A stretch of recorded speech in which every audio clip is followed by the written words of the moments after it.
Hey hi to all. आज की video में हम बात करेंगे question number first part fifth. Okay, इससे पहले हम लोगों ने क्वेश्चन नंबर फर्स्ट का फर्स्ट सेकंड थर्ड और फोर्थ पार्ट सॉल्व कर लिए हैं। पहले आप ये देख लो, जब ये आप समझ में आ जाए आपको, देन आप प्रीवियस वीडियो भी एक बार वॉच कर लेना, ठीक है। तो इस क्वेश्चन में क्या करना बच्चों, हमें डिटरमाइन करना है कि ये जो गिवन रिलेशन है वो रिफ्लेक्सिव सिमेट्रिक ट्रांजिटिव है या नहीं है। ओके, तो चलो हम चेक करते हैं कि ये जो रिलेशन है वो किस सेट पे डिफाइंड है। प्रीवियस वाले वीडियो में बताया था ना, ये वाला चैप्टर, ये वाला एक्सरसाइज बहुत ही ज़्यादा आसान है। कौन सा एक्सरसाइज का क्वेश्चन, ये एक्सरसाइज 1.1। एक सेट होगा और इसी सेट पे डिफाइंड एक रिलेशन होगी। हमें उस रिलेशन को चेक करना है कि रिफ्लेक्सिव सिमेट्रिक ट्रांजिटिव है या नहीं है। रिफ्लेक्सिव का मतलब, रिफ्लेक्सिव कब होगा, सेट, इस सेट में जितने भी एलिमेंट हैं इन सभी के डबलेट रिलेशन में होने चाहिए। ओके, सिमेट्रिक कब होगा, हर एक ऑर्डर्ड पेयर का उल्टा भी होना चाहिए।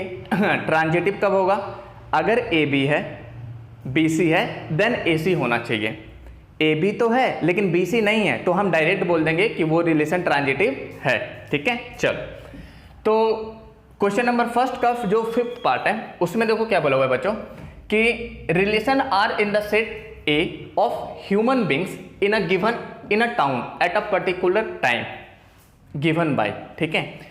मतलब कि हमेशा सेट ए में कुछ नंबर होते थे, या तो वो रियल नंबर होता था, या तो वो नेचुरल नंबर होता था, या तो वो इंटीजर्स होता था, या तो सेट ए में 1 2 3 4 कुछ समथिंग होता था। लेकिन इस बार क्वेश्चन नंबर फर्स्ट के फिफ्थ पार्ट में जो सेट ए है ना, वो एक टाउन में रहने वाले ह्यूमन बींग्स हैं। वो मेल भी हो सकते हैं और फीमेल भी हो सकते हैं। अंडरस्टूड? सेट समझ में आया? सेट का मतलब इस सेट में किस चीज को कंसीडर करना है। सेट ए में इस बार ह्यूमन बींग्स हैं, मेल भी हो सकते हैं और फीमेल भी, एक टाउन में, ठीक है। अब हम बात करते हैं कि इस सेट ए पर जिसमें सारे के सारे ह्यूमन बींग हैं, रिलेशन क्या डिफाइंड है, किस रिलेशन पे ये क्वेश्चन डिपेंडेंट है। ओके, देखो R equal to x comma y, मतलब कि इस रिलेशन में वो ऑर्डर्ड पेयर आएंगे जिसके एलिमेंट एक ही जगह पे काम करने वाले हों। मतलब कि x and y work at the same place. मतलब कि रिलेशन जो सेट ए पे डिफाइंड है, सेट ए में सारे के सारे ह्यूमन बींग्स है, एक टाउन में रहने वाले, ठीक है। तो रिलेशन उस सेट पे क्या डिफाइंड है, x comma y such that इस ऑर्डर्ड पेयर में ऐसे दो लोग आएंगे। अच्छा, लोग की क्यों बात कर रहा हूं, क्योंकि इसमें जो सेट है ना वो ह्यूमन बींग्स है, इस वजह से हर एक ऑर्डर्ड पेयर में ऐसे दो एलिमेंट या लोग आएंगे, पीपल आएंगे, ह्यूमन आएंगे जो एक ही जगह पे काम कर रहे हो। अंडरस्टूड? अब हम बात करते हैं रिफ्लेक्सिव की। अच्छा, एक बात बताओ, मान लिया कि मैं इस टाउन में रहता हूं, मैं खुद, ठीक है, तो मेरा इमेज भी तो उसी जगह काम करेगा ना जहां मैं काम कर रहा हूं। अगर मैं किसी ऑफिस में काम कर रहा हूं तो मेरी परछाई भी तो वहीं काम करेगी। इसका मतलब जितने भी उस टाउन में लोग अगर वर्क कर रहे हैं, इसका मतलब उनकी परछाई भी तो सेम जगह पे काम कर रही होगी, work at the same place. इसका मतलब कंक्लूजन क्या निकला कि for all small x belongs to set A, ठीक है, such that x comma x belongs to relation, ठीक है, x comma x belongs to relation, ठीक है। इस लाइन का मतलब होता है बच्चों कि सेट ए में ह्यूमन बींग्स थे, उनमें से एक ह्यूमन बींग को मैंने पिक किया, ऐसे करते करते सभी को करूंगा, और जहां पर ये काम कर रहा होगा उसका परछाई भी तो वहीं पे काम कर रहा होगा। इसका मतलब कि सेट ए में जितने भी एलिमेंट या पीपल हैं उन सभी के डबलेट इस रिलेशन में बिलोंग करेगा, समझे? क्योंकि जहां पे मैं काम कर रहा हूं मेरी परछाई भी वहीं तो काम करेगी। इस पॉइंट को समझना है पक्का। अगर नहीं आता है समझ में तो कमेंट करो, फिर से बना दूंगा वीडियो, कोई टेंशन वाली बात नहीं है, ठीक। अब हम क्या लिख देंगे, हेंस इट इज रिफ्लेक्सिव। बहुत ही ज्यादा सिंपल था। अब हम बात करेंगे सिमेट्रिक की। सिमेट्रिक में पहले ए बी होना चाहिए। ए बी का मतलब देखो, अभी क्वेश्चन जो है ना वो एक्स और वाई के फॉर्म में, तो हम भी एक्स वाई के फॉर्म में ही क्वेश्चन को सॉल्व करेंगे, ए बी के फॉर्म में नहीं। अंडरस्टूड? समझ पा रहे हो? तो देखो सिमेट्रिक में क्या, एक्स और वाई एक जगह पे काम अगर करते हैं तो उसके उल्टे भी, मतलब कि वाई और एक्स भी सेम जगह पे काम करते होने चाहिए, समझे? इसका मतलब सिमेट्रिक, फिर से बोल रहा हूं, जितने भी ऑर्डर्ड पेयर रिलेशन में हैं उसके उल्टे भी मौजूद होने चाहिए सिमेट्रिक होने के लिए। अब देखो, let x comma y belongs to relation, तो अगर ये एक्स और वाई क्या है? X and y are human beings which is belongs to given set, और सेट क्या था बच्चों? All human beings live in a town at a particular period of time.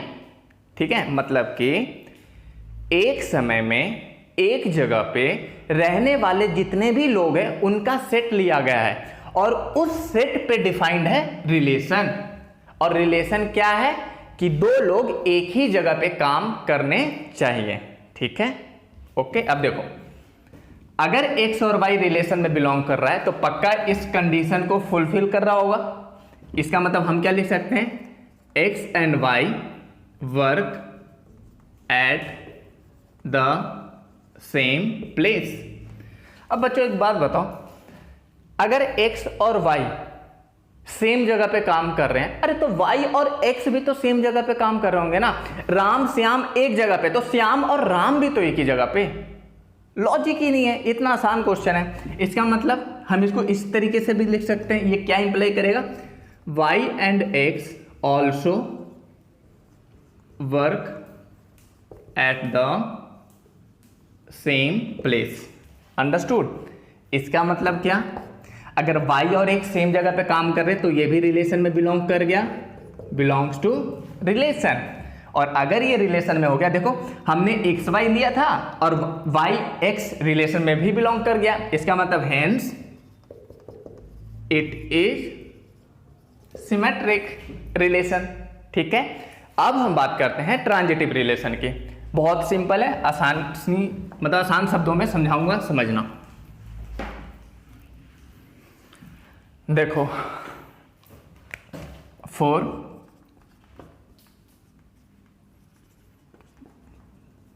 Transitivity, ठीक है, ए बी बी सी, फिर देखो A B B C बोल रहा हूं मैं, x y y z then x z relation में होना चाहिए। पहले दो होने चाहिए ना, एक्स वाई और वाई जेड अगर है तब हमें एक्स जेड ढूंढना पड़ेगा। अंडरस्टूड? देखो, let x comma y belongs to relation and y comma z also belongs to relation. तब हमें क्या प्रूव करना पड़ेगा? कि x और z भी रिलेशन में बिलोंग कर रहे हैं। यही कंडीशन थी ना ट्रांजिटिव की। अच्छा एक बात और समझो, अगर x और y r में बिलोंग कर रहा है, रिलेशन में बिलोंग कर रहा है, इसका मतलब ये दोनों के दोनों सेम जगह पे काम कर रहे होंगे। और अगर y और z भी रिलेशन में बिलोंग कर रहा है, इसका मतलब y और z जो अलग अलग ह्यूमन बीइंग है, y और z ये भी सेम जगह पे काम कर रहे होंगे। अरे तो x और z भी तो सेम जगह पे काम कर रहे हैं, समझे? देखो इसका मतलब क्या है, ये क्या इंप्लाई कर रहा है? X and y work at same place, ठीक है। और ये क्या कर रहा है? Y and z work at same place, ठीक है। अब जरा ध्यान से देखना, एक्स और वाई सेम जगह पे, और जहां वाई है वहीं पर जेड भी है। इसका मतलब कंक्लूजन क्या निकला? X and Z also work at same place, ठीक है। और अगर एक्स और जेड एक ही जगह पे काम कर रहे तो ऑब्वियस बात है इस रिलेशन में बिलोंग करेगा। तो ये क्या इंप्लाई कर देगा? X comma z belongs to relation, hence it is transitive relation. Understood? Clearly समझ में आ गया होगा। एक बात और, क्वेश्चन नंबर फर्स्ट का जो सेकंड पार्ट है ना बच्चों, ए वाला पार्ट तो हमने कर दिया, जो सेकंड पार्ट है उसमें बोल रहा है कि एक्स एंड वाई वर्क नहीं लिव, मतलब क्या? Live at the same locality. अब एक बात बताओ, एक जगह पे काम करे या एक जगह पे रहे। अगर मैं दिल्ली में रह रहा हूं तो मेरा इमेज भी दिल्ली में होगा। मैं टाउन की बात नहीं कर रहा, मैं कंडीशन बता रहा हूं। अगर मैं किसी जगह पे रह रहा हूं तो मेरा इमेज भी सेम जगह पे। समझ में आया? तो वर्क एट सेम प्लेस या लिव एट सेम लोकेलिटी, दोनों क्वेश्चन सेम है। तो ए पार्ट मैंने करवाया, बी पार्ट आप खुद से करो, ठीक है? और खुद से करो, कॉन्फिडेंस है ना, पक्का बनेगा, ठीक? अब हम बात करते हैं क्वेश्चन नंबर फर्स्ट के सी पार्ट की, ठीक है? क्वेश्चन नंबर फर्स्ट के फिफ्थ पार्ट का सी। इस देखो, जो सेट ए है वो सेम है, मतलब कि सेट ए में सारे के सारे ह्यूमन बीइंग है in a particular time, in a town, in a same town, ठीक है? तो अब देखो जो रिलेशन है अब वो चेंज हो गया। क्या बोला हुआ है कि इसमें वो ऑर्डर पेयर आएंगे जिसके एलिमेंट, मतलब कि फर्स्ट वाला जो ह्यूमन बीइंग होगा, मतलब कि x is exactly 7 centimetre taller then y, मतलब कि x एग्जैक्टली 7 सेंटीमीटर लंबा है। किससे? दूसरे वाले से, यानी कि y से, ठीक? तो सबसे पहले हम क्या चेक करते हैं? रिफ्लेक्सिव, ठीक है? देखो अच्छा एक बार बताओ, मैं खुद से अगर मान के चलते हैं ये जो मैं हूं सर, इस सेट ए में बिलोंग करते हैं, क्योंकि मैं ह्यूमन बीइंग हूं, मान लेते हैं कि इस टाउन में मैं रहता हूं, तो सेट ए में तो मैं बिलोंग करूंगा। तो मैं खुद से 7 सेंटीमीटर लंबा कैसे हो सकता हूं? पॉसिबल है? नहीं ना। इसका मतलब ये जो रिलेशन है वो रिफ्लेक्सिव नहीं होगा, क्योंकि डबलेट किसी भी एलिमेंट का पॉसिबल नहीं है। कैसे? देखो, let x belongs to set A, ये कोई ह्यूमन बीइंग है, ये कोई ह्यूमन बीइंग है। अब क्या हो गया? Such that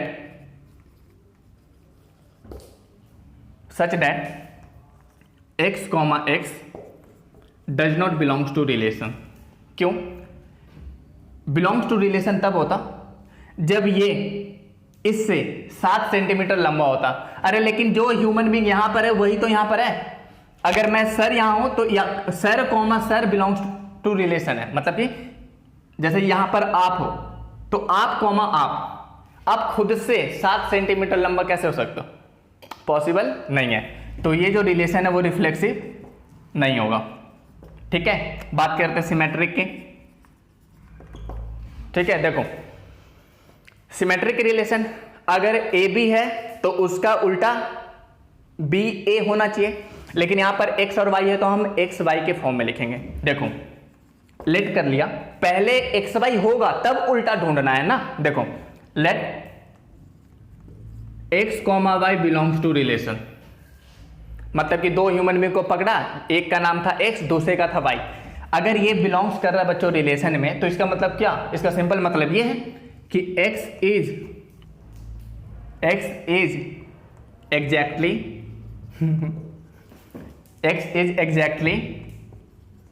7 centimetre taller than y, ठीक है? मतलब जो x है एग्जैक्टली 7 सेंटीमीटर y से लंबा है, तभी तो रिलेशन में बिलोंग कर रहा है। तो क्या उल्टा पॉसिबल है? उल्टा पॉसिबल है। इसका मतलब क्या y comma x belongs to relation होगा? देखो कैसे, ये x नाम का इंसान y वाले से 7 सेंटीमीटर लंबा है। इसका मतलब मैं x हूं तो जो y है वो इतना होगा, इतना। मैं हूं x और यह है y, और इस y से मैं 7 सेंटीमीटर लंबा हूं। तो क्या ये बंदा कभी भी मेरे से 7 सेंटीमीटर लंबा हो सकता है? बराबर भी नहीं हो सकता। इसका मतलब y comma x does not belongs to r, क्योंकि x y से 7 सेंटीमीटर लंबा था ना। अब ये y x से 7 सेंटीमीटर लंबा कैसे हो सकता है? पॉसिबल नहीं है। इसका मतलब ये जो रिलेशन है वो सिमेट्रिक रिलेशन नहीं है, ठीक है?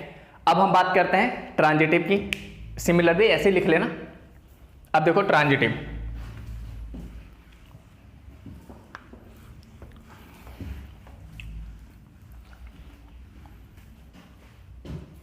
Transitive relation. देखो, ट्रांजिटिव में फिर से वही x y y z, then हमें एक्स जेड ढूंढना है। लेट कर लिया, x comma y belongs to relation and y comma z also belongs to relation r है ये, ठीक है। देखो x comma y belongs to relation कब होगा, जब x टॉलर होगा 7 सेंटीमीटर फ्रॉम किससे, y से। x टॉलर है 7 सेंटीमीटर किससे, y से।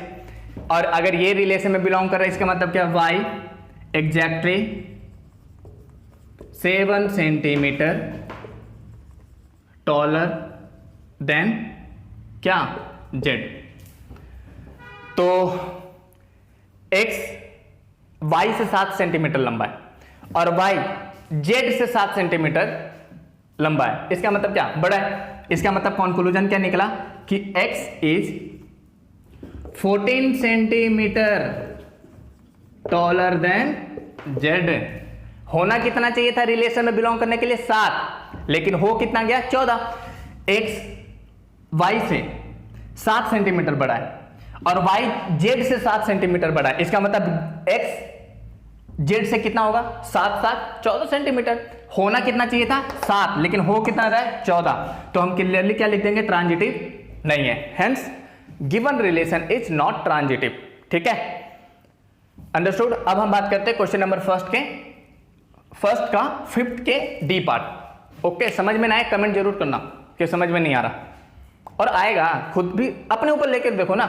ऐसा मान लो कि इस सेट में जो ह्यूमन बीइंग है वो आप ही हो, और खुद के ऊपर एग्जांपल लेके देखो, क्लियरली समझ में आ जाएगा, ठीक है।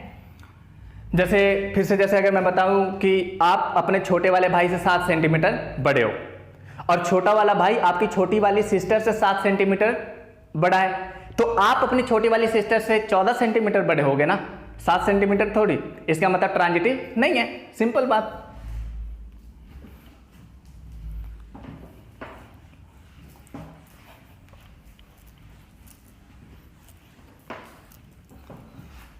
अब हम क्वेश्चन नंबर 1 के 5th का डी पार्ट कर रहे हैं, जिसमें देखो सेट हमारा सेम है। एक टाउन में रहने वाले सारे के सारे ह्यूमन बीइंग वो सारे के सारे सेट ए में बिलोंग करेंगे, ठीक है।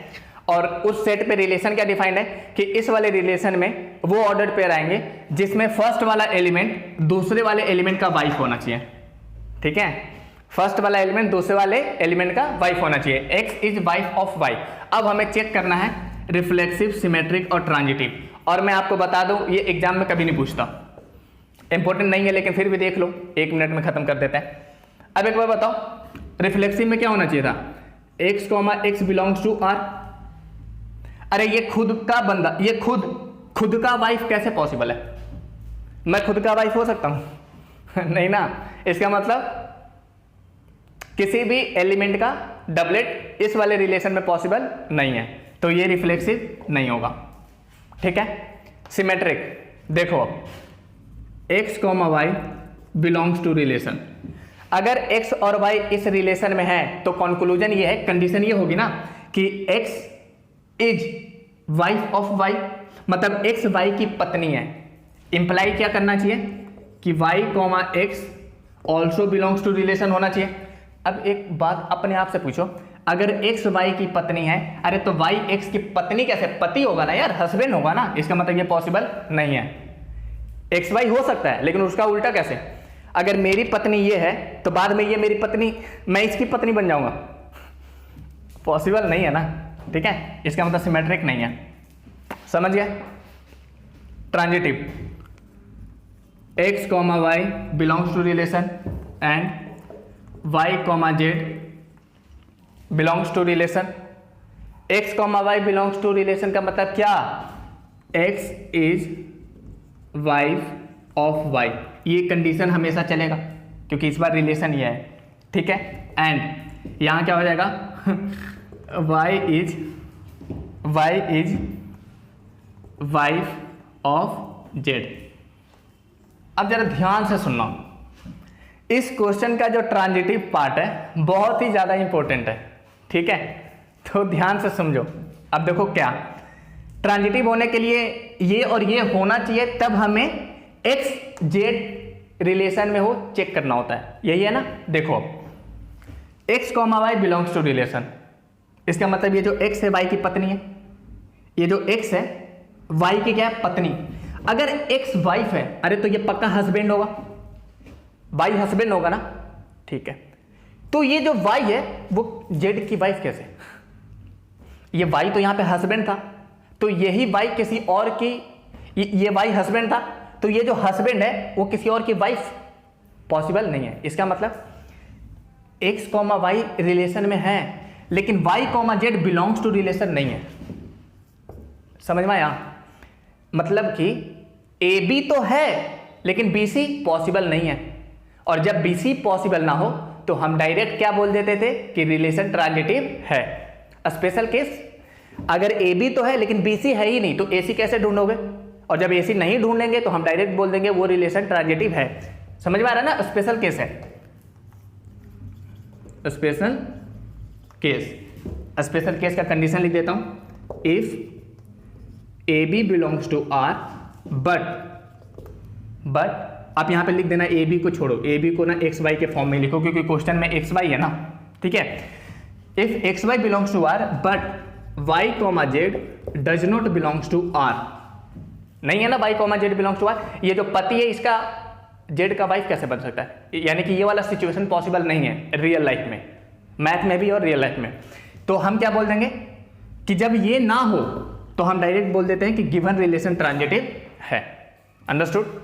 और फिफ्थ का जो ई पार्ट है बच्चों, मतलब कि पार्ट ई, यहां पर वाइफ की जगह पर फादर है, ओके। और ये वाला क्वेश्चन आप खुद से करो, मैं खुद का फादर हो नहीं सकता, रिफ्लेक्सिव नहीं है। अगर मैं इसका फादर हूं तो ये बाद में मेरा फादर कैसे हो सकता है? सिमेट्रिक भी पॉसिबल नहीं है। ट्रांजिटिव वाला आप खुद करो।